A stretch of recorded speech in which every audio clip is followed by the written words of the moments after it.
அவங்களுக்கு அடுத்து அதிகப்படியான பிரச்சனை அப்படின்னா அந்த எலும்பு தேய்மானம் அல்லதுன்னா பலவீனப்படுதல். அதாவது நான் ஒரு 50 வயசுக்கு முன்னாடி அவங்களால வந்து ஓடி ஆடி படிக்கட்டுலாம் ஏற முடிஞ்ச ஒருத்தர் வந்து 55 வயசுக்கு மேல அவரால் முடியாம போயிடுது. நிறைய தேய்மானங்கள் ஏற்படுது, பர்டிகுலரா முட்டி, அப்புறம் கால், இதெல்லாம். இது எதனால ஏற்படுதுங்க சார்? இது எப்படி தவிர்க்கலாம்? இது வந்து உப்பு சுவை இருக்க, நம்ம உடம்புல 7 தாதுக்கள் இருப்பாங்க. சரிங்க.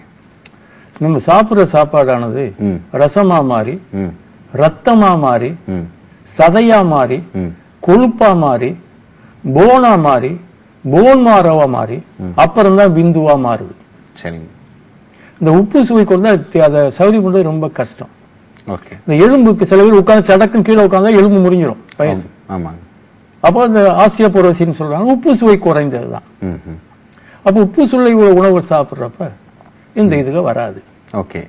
பொதுவாகவே எலும்பு அப்படின்னா அந்த கால்சியம் கம்மியாயிடுச்சு அப்படின்னா, நீங்க சொல்ல உப்பு கம்மியாயிடுச்சுனாலே அது பலவீனப்பட்டுருன்னு சொல்லுவாங்க.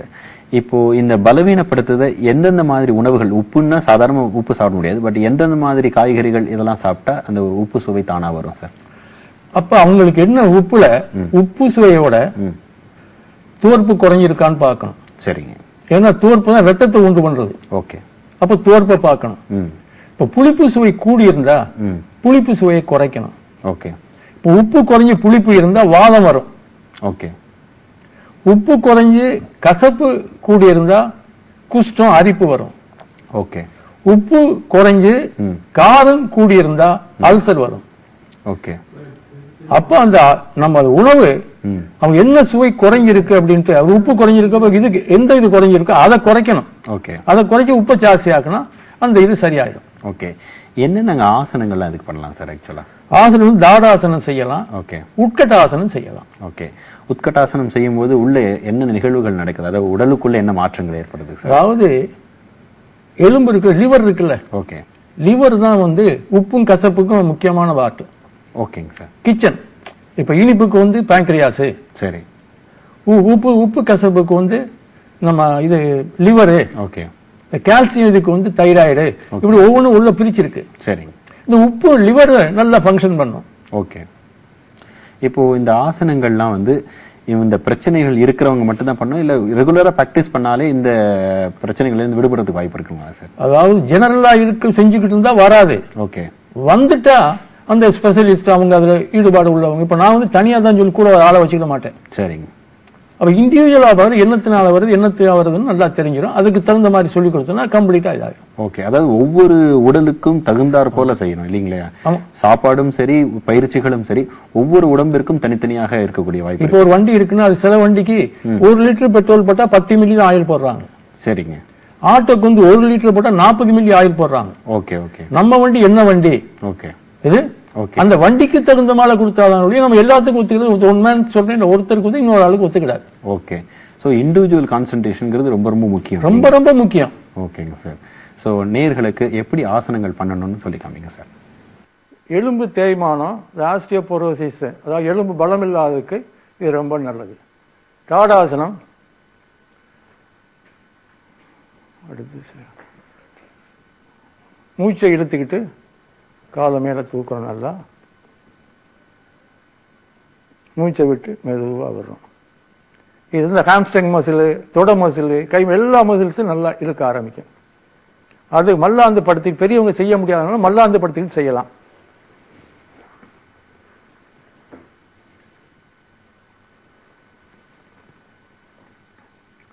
தொடையில கையை வச்சு மூச்சை இழுத்துக்கிட்டு கையை கொண்டு போறோம். சைமல்டேனியஸ் காலை முன்னால் நீட்டுறோம். நல்லா இழுக்கிற மசில்ஸ் பூரா சதை நர்வெல்லாம் நல்லா பிடிச்சி இழுக்கும். மெதுவாக மூச்சை விட்டுட்டு நேர கொண்டு வர்றோம்.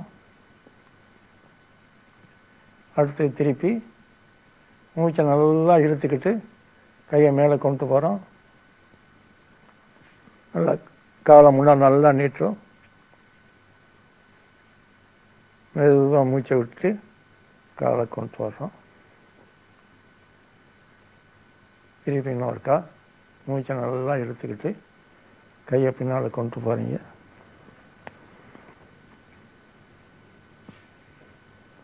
மெதுவாக மூச்சை விட்டுட்டு நேராக கொண்டு வர்றீங்க. திருப்பி இன்னொருக்கா மூச்சு இழுத்துக்கிட்டு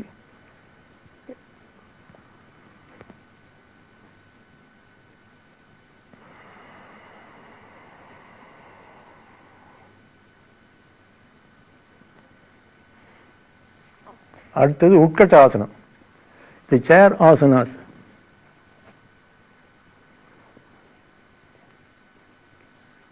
காலை நல்லா வச்சு சேர் மாதிரி முன்னால் நீட்டிக்கிறீங்க. உட்கார் மெதுவாக மூச்சை விட்டுட்டே இறங்குறீங்க.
இந்த தாடாசனம் செய்கிறப்ப ஹாம்ஸ்ட்ரிங் மசில், தொட மசில்ஸு எல்லா பாகமும் இருக்கும்.